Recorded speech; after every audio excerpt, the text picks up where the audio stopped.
میرے محترم بھائیوں اور بہنوں، آج ہم ایک عظیم اور بابرکت عمل پر گفتگو کرنے جا رہے ہیں۔ وہ کوئی معمولی نیکی نہیں بلکہ ایسا روحانی نسخہ ہے جو اللہ رب العزت نے خود اپنے بندوں کو عطا فرمایا ہے۔ آج کا ہمارا موضوع ہے صدقہ۔ بھائیوں اور بہنوں، صدقہ کوئی عام عمل نہیں، یہ ایسا نسخہ ہے جو اللہ رب العزت نے خود ہمیں عطا فرمایا ہے۔ ایک ایسا عمل جو بند دروازے کھول دیتا ہے، تقدیر کے سخت فیصلوں کو نرم کر دیتا ہے اور انسان کی پوری زندگی کا رخ بدل دیتا ہے۔ ہم میں سے اکثر یہ سمجھتے ہیں کہ صدقہ صرف مالدار کا کام ہے، حالانکہ حقیقت یہ ہے کہ صدقہ مال سے نہیں، نیت سے شروع ہوتا ہے۔ رسول اکرم صلی اللہ علیہ وسلم نے فرمایا، صدقہ مصیبتوں کو ٹال دیتا ہے۔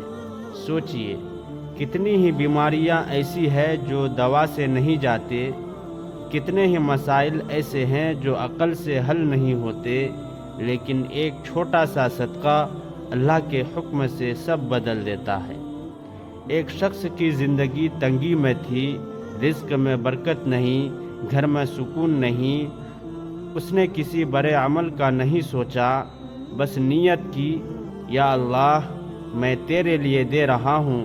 کسی ضرورت مند کی مدد کی، کسی یتیم کے سر پر ہاتھ رکھا، کسی بھوکے کو کھانا کھلایا، اور پھر کیا ہوا؟ آہستہ آہستہ رزق کے راستے کھلنے لگے، دل کا بوجھ ہلکا ہونے لگا، زندگی میں عجیب سا سکون آ گیا۔ ایک صدقہ اور زندگی بدل گئی۔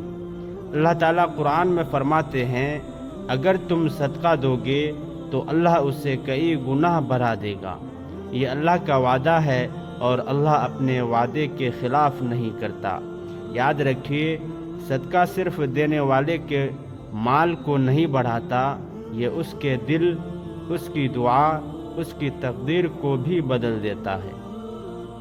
آج اگر ہم چاہتے ہیں پریشانیاں کم ہو، رزق میں برکت آئے، اولاد نیک بنے، بیماریاں دور ہو، تو صدقہ کو اپنی زندگی کا حصہ بنا لیجیے۔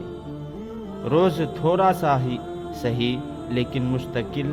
آخر میں ایک بات دل میں بیٹھا لیجیے، ہم صدقہ دے کر کسی پر احسان نہیں کرتے، بلکہ صدقہ دے کر ہم خود پر رحم کرتے ہیں۔ اللہ ہمیں صدقہ دینے والا بنائے اور اس کے ذریعے ہماری زندگیوں کو بدل دے۔ آمین یا رب العالمین۔